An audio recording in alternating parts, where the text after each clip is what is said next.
Hello दोस्तों, मैं हरीश मिश्रा स्वागत करता हूं आपका अपने YouTube channel fine art education point में। उम्मीद करता हूं आप सभी अपनी तैयारी बहुत अच्छी तरीके से कर रहे होंगे और जैसे भी हमें समय मिलता है तो हम आपके लिए कुछ ऐसे प्रश्नों का संकलन करके लाते हैं जो आपके एग्जाम के पॉइंट ऑफ व्यू से जरूरी होते हैं। तो आज का जो हम टॉपिक आपके लिए लेकर के आए हैं वो है प्रमुख कला शब्दावली। अब आप बुक में देखेंगे तो जल्दी बुक में आपको ये चीज़ें मिलती नहीं हैं, लेकिन एग्जाम में पूछी जाती हैं। कैसे? जैसे क्यूरोस्कुरो क्या है, सेंगुइन क्या है, वसली क्या है, फिरका क्या है, मुरक्का क्या है।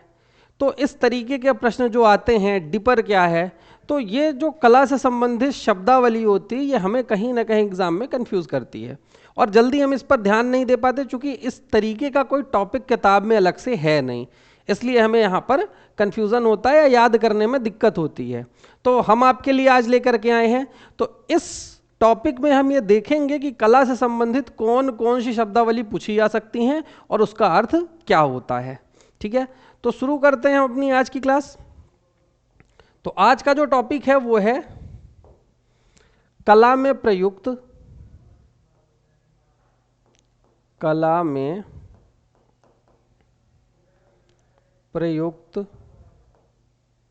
प्रमुख शब्दावली, यानी कि वे शब्द जो कला में प्रयुक्त होते हैं। तो कुछ ऐसे शब्दों की बात करेंगे शुरू में जो एग्जाम के पॉइंट ऑफ व्यू से जरूरी हो या जो हमने कभी सुन रखी हैं, पहले उन पर बात करते हैं फिर कठिन पर बात करेंगे। तो सरल से कठिन लगभग कोशिश करेंगे कि ज़्यादा से ज़्यादा चीज़ें उसमें कवर हों। तो सबसे पहले हम देखते हैं कि अगर एग्जाम में है कि ड्राई ब्रशिंग क्या है। अब आपसे प्रश्न पूछा गया ड्राई ब्रशिंग क्या है। ड्राई ब्रशिंग क्या है? तो ड्राई ब्रशिंग जब हम वाटर कलर करते हैं तो ब्रश में पानी होता है, पानी लगा करके उसको कलर को खींचते हैं, तो पानी तो यूज होता ही है लेकिन कहीं कहीं हमें कम पानी का यूज करना पड़ता है। तो ब्रश को ड्राई करना, फिर उसके बाद ब्रश से पानी की मात्रा कम करके फिर उस ब्रश का यूज करना ड्राई ब्रशिंग कहलाता है। तो हम लिखेंगे जल रंग में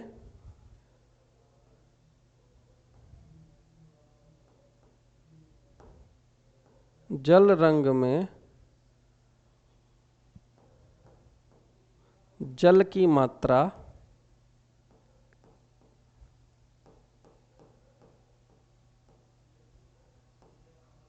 कम करना ड्राई ब्रशिंग कहलाता है। अगर वाटर कलर करते समय कोई कहे कि ड्राई ब्रशिंग कर लो, इसका मतलब है कि अपने ब्रश से पानी को कम कर लो। दूसरा, त्वरित चित्रण किसे कहते हैं? त्वरित चित्रण किसे कहते हैं? जल्दी से कमेंट करके बताओ, त्वरित चित्रण किसे कहते हैं? तो त्वरित चित्रण शीघ्रता से किया गया रेखांकन, उसी को स्केच भी कहते हैं और उसी को त्वरित चित्रण भी कहते हैं। तो हम लिखेंगे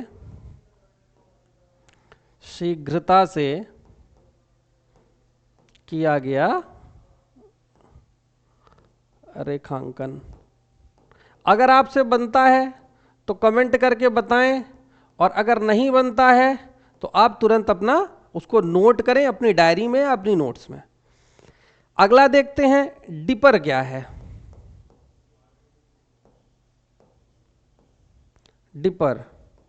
डिपर की जब हम बात करेंगे तो जो तेल रंग वाला हम देखते हैं, इसमें यहां एक कटिंग भाग होती है जिसमें हम तेल रखते हैं।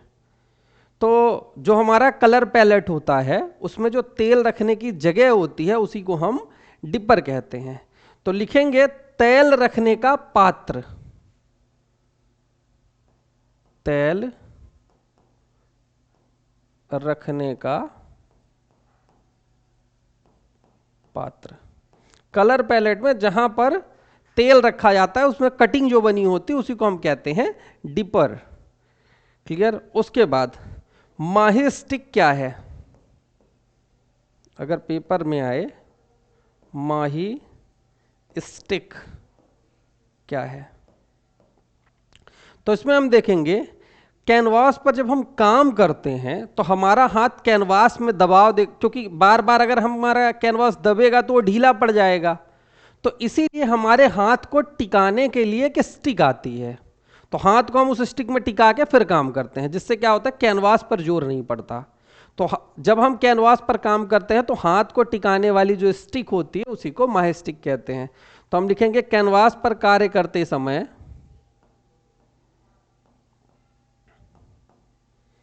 कैनवास पर कार्य करते समय हाथ को टिकाने वाली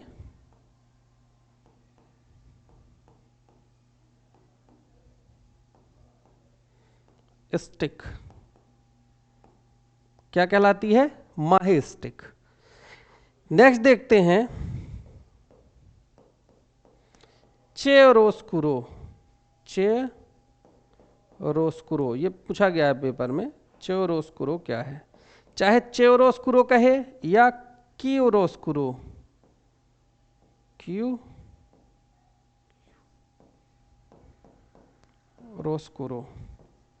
चियोरोस्कुरो कहे या कियोरोस्कुरो कहे, तो चित्र में छाया प्रकाश की जो तकनीकी होती है उसी को हम क्यूरोस्कुरो कहते हैं। मुख्य रूप से लियोनार्डो दा विंसी और उनका जो मोनालिसा पेंटिंग है उस पेंटिंग पर हम इसका प्रभाव ज़्यादातर देखते हैं। तो क्यूरोस्कुरो क्या है? तो ये छाया प्रकाश की तकनीक है, छाया प्रकाश की तकनीक है। इसके बाद सैंग्विन क्या है? पेपर में पूछा गया सैंग्विन। तो सैंग्विन में हम लिखेंगे रेखांकन हेतु, रेखांकन हेतु, रेखांकन हेतु प्रयुक्त लाल रंग की चौक, लाल रंग की चौक। जब हमें कोई बड़ा स्केच करना होता है तो लाल कलर की एक चौक आती है जिससे हम रेखांकन करते हैं, तो उसी को कहते हैं सैंग्विन। ये भी पेपर में पूछा गया है, ठीक है। इसके बाद हम आगे देखेंगे कि भास्कर्य, भास्कर्य विधि क्या है? भास्कर्य विधि, भास्कर्य विधि हम देखेंगे जो उत्कीर्ण विधि होती है, किसी चीज को उत्कीर्ण करना, उत्कीर्णन करने की जो विधि है उसी को भास्कर्य विधि भी कहा जाता है। तो इसका राइट आंसर होगा उत्कीर्ण, उत्कीर्णन विधि, किसी भी चीज को उत्कीर्ण करना। इसके बाद देखेंगे टचाई क्या है? टचाई किसी को पता हो तो कमेंट करके बताएं। टचाई जो होती है पत्थरों से टंकन करना, टंकन मतलब उसमें टांकना, टांका लगाना। अब टांका लगाना कैसे? जैसे आपने देखा होगा जो चक्री आती है जिससे गांव में अगर कहें दाल या कुछ और जिसकी पिसाई की जाती है, तो जो चक्री होती है या हम कहें सिलबट्टा जिससे चटनी बनती है, तो जो सिल और सिलबट्टा तो उसमें पत्थर में टचाई की जाती है जिससे उसमें हम देखेंगे दाने दाने बने रहते हैं, उसी वजह से उसमें कोई चीज पिसती है। तो वो जो उसमें टंकन करने की प्रक्रिया है उसी को कहते हैं टचाई, ठीक है। तो हम इसमें लिखेंगे पत्थरों पर टांकना,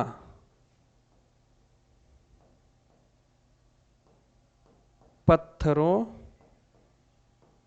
पर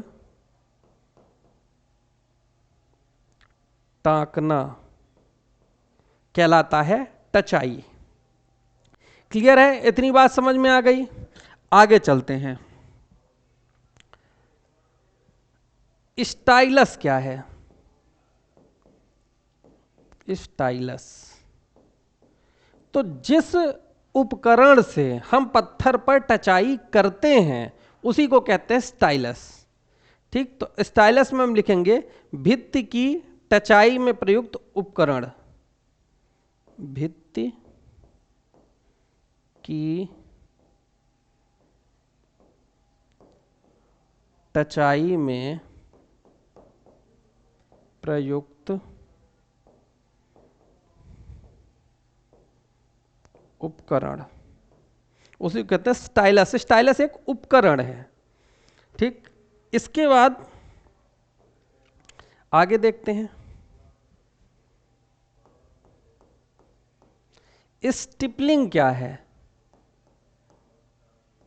प्रश्न है कि स्टिपलिंग क्या है, जिसको आता है कमेंट करके बताएं। स्टिपलिंग की जब हम बात करते हैं तो छाया प्रकाश की जो तकनीकी है उसी को स्टिपलिंग कहते हैं। छाया प्रकाश में दो तरीके से हम शेड करते हैं, एक तो हैचिंग और एक स्टिपलिंग, जिसमें मुगल काल में एक को खत पर्दाज और एक को बिंदु पर्दाज कहा जाता था। तो जैसे हम कोई जब चित्र बनाते हैं, सपोज कोई आदमी हमने बनाया, तो इसके लिए हम क्या करेंगे कि इसकी शेड निकालने के लिए हम बिंदी बिंदी बिंदी बिंदी करके इसमें हम शेड करेंगे।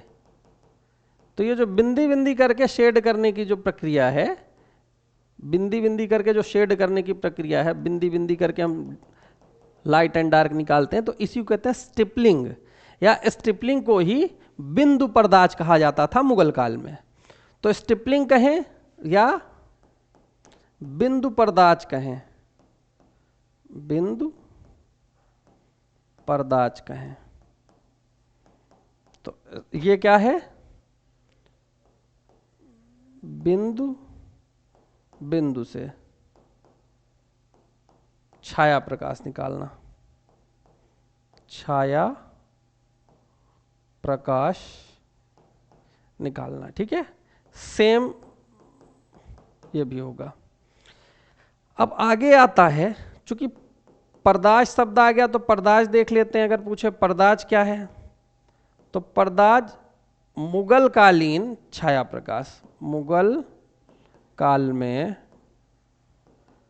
छाया प्रकाश को, छाया प्रकाश को पर्दाज कहा जाता। तो पर्दाज दो तरीके से, खत पर्दाज और बिंदु पर्दाज। अब स्ट्रिपलिंग हो गया, तो यहीं पर हम ले लेते हैं हैचिंग। हैचिंग, हैचिंग में वही चीज, जब हम कोई फिगर बनाते हैं तो इस तरीके से लाइन लाइन करके, जैसे मान लो एक हमने गोला बनाया और इस तरीके से करके हमने उसमें शेड बना दिए, उसका छाया प्रकाश दिखाई। तो जो लाइन खींच करके हम शेड निकालते हैं, छाया प्रकाश बनाते हैं, उसे कहते हैं हैचिंग। तो हैचिंग, हैचिंग कहें या इसी को कहें खत पर्दाज, खत पर्दाज। लाइन के द्वारा, लाइन लाइन, वहां बिंदु बिंदु, यहां लाइन लाइन, लाइन लाइन के द्वारा छाया प्रकाश निकालना क्या कहलाता है, हैचिंग या खत पर्दाज। क्लियर है, सेम हो गया ये भी। अब आगे चलते हैं, अगला शब्द है हाशिया। क्या है हाशिया? जो है ये मुगल काल में जो बॉर्डर होते हैं, बॉर्डर को हाशिया कहा जाता है। चित्र बना करके उसके किनारे चारों तरफ बॉर्डर बना देना, तो बॉर्डर बनाना हाशिया कहलाता है। तो चित्र का बॉर्डर क्या कहलाता है, हाशिया।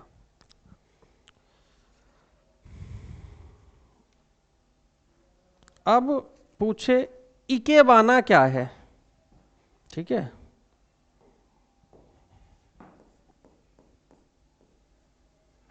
इकेबाना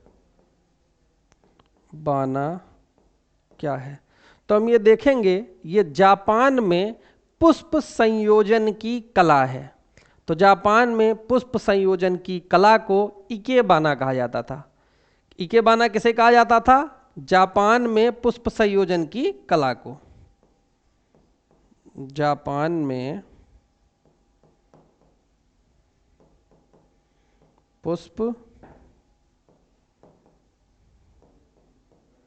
संयोजन की कला को। फिर आता है बॉडी कलर किसे कहा जाता है? बॉडी कलर, बॉडी कलर ग्वास रंगों को कहा जाता है। किसे कहा जाता है? ग्वास रंगों को। और ग्वास रंगों की प्रकृति कैसी होती है, ये पेपर में पूछा गया है, तो अपारदर्शी होती है। ग्वास रंग जितने भी होते हैं वो अपारदर्शी होते हैं। जल रंग को छोड़ करके बाकी सबको अपारदर्शी ही लगाना है, ठीक है। इसके बाद आता है ब्लोन ब्लास्ट क्या है? तो हम देखेंगे ब्लोन ब्लास्ट। ब्लोन ब्लास्ट क्या है? ब्लोन ब्लास्ट के लिए जैसे मान लो हमने क्या किया, एक पेज लिया, पेज में हमने एक ऐसे कलर की बूंद रख दी और फिर एक पाइप लेकर के, एक स्ट्रॉ लेकर के हमने एक हवा उसमें प्रेस, हवा से प्रेस किया तो वो चारों तरफ इस तरीके से फैल जाएगा। वो जो एक बूंद थी वो चारों तरफ से फैल जाएगी, तो वो जो बोन है वो ब्लास्ट हो जाएगी। जैसे ब्लास्ट है उस तरीके से वो चारों तरफ फैल जाएगी। तो वो जो बूंद, कलर की बूंद थी, उसी को स्ट्रॉ से फैलाना कागज पर ब्लोन ब्लास्ट कहलाता है, हवा के जरिए। तो ये हम कहेंगे ब्लोन ब्लास्ट क्या है? रंग की बूंद को, रंग की बूंद को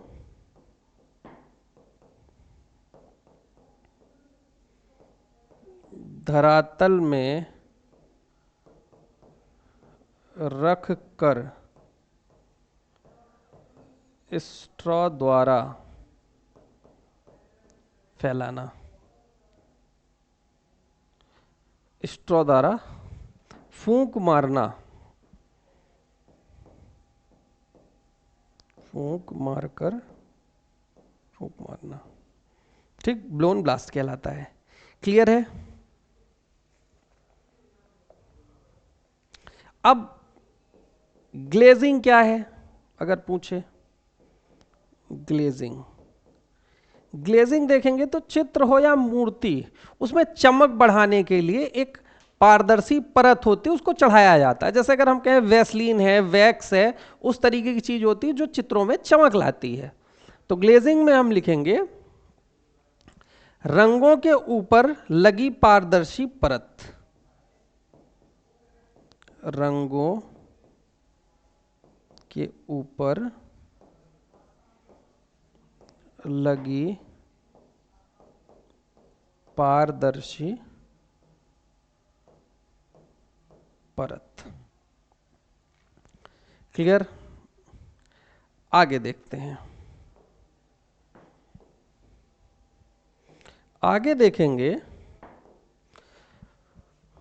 तो परिप्रेक्ष्य क्या है? परिप्रेक्ष्य से स्पष्ट होता है। परिप्रेक्ष्य से क्या स्पष्ट होता है? तो परिप्रेक्ष्य मतलब प्रोस्पेक्टिव, और प्रोस्पेक्टिव से हमें क्या स्पष्ट होता है? किसी भी वस्तु की दूरी या पास का आभास होता है। तो वस्तु के दूर या पास होने का आभास, तो वस्तु की स्थिति का पता चलता है हमें किसके द्वारा? परिप्रेक्ष्य के द्वारा। वस्तु की स्थिति का पता यानी दूरी और निकटता, कौन सी चीज दूरी है, कौन सी चीज निकट है, यह हमें किससे समझ में आता है? प्रोस्पेक्टिव से, दूरी व निकटता। तो परिप्रेक्ष्य शब्द पूछे तो दूरी और निकटता। आगे देखेंगे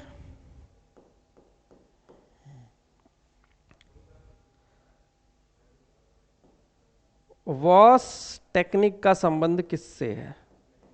तो वॉश टेक्निक सब जानते हैं जल रंग से है, इसका संबंध जल रंग से है। पैलेट क्या है? पैलेट तो रंगों को निकाल करके जिस प्लेट में हम मिलाते हैं, तो रंग को मिलाने वाली जो प्लेट होती है उसी को कहते हैं पैलेट। रंगों को मिलाने वाली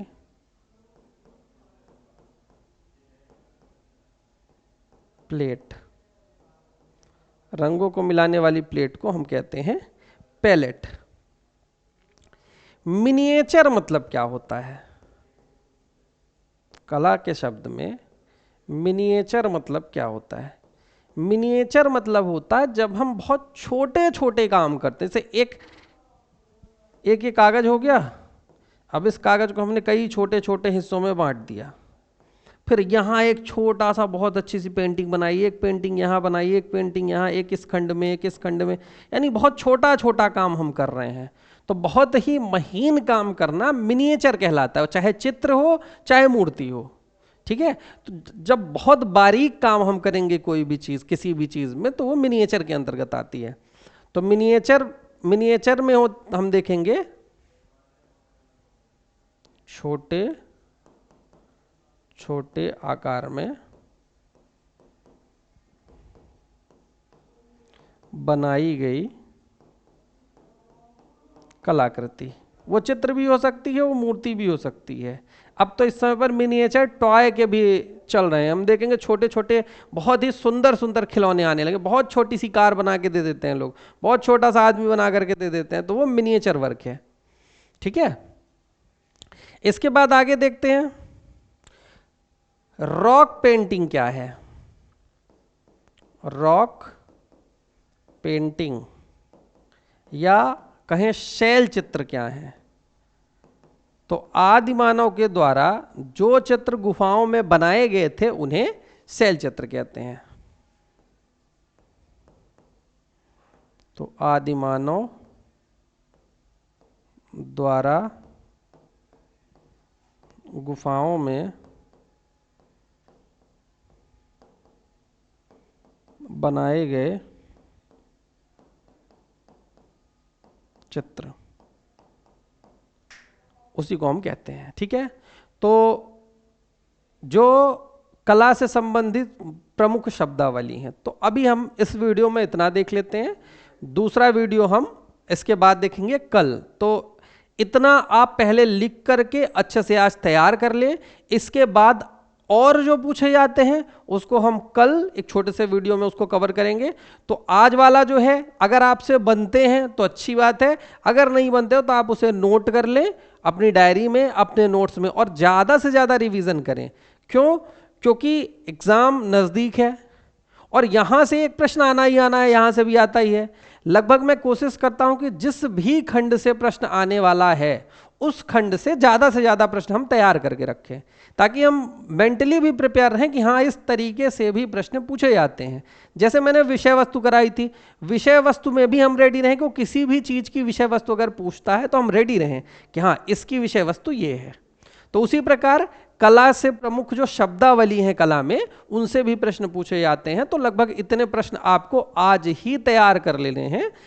तैयार करके आप रेडी रहें। नए वीडियो में और भी जो चीज़ें हैं हम उसको भी कवर करा देंगे। तब तक के लिए धन्यवाद।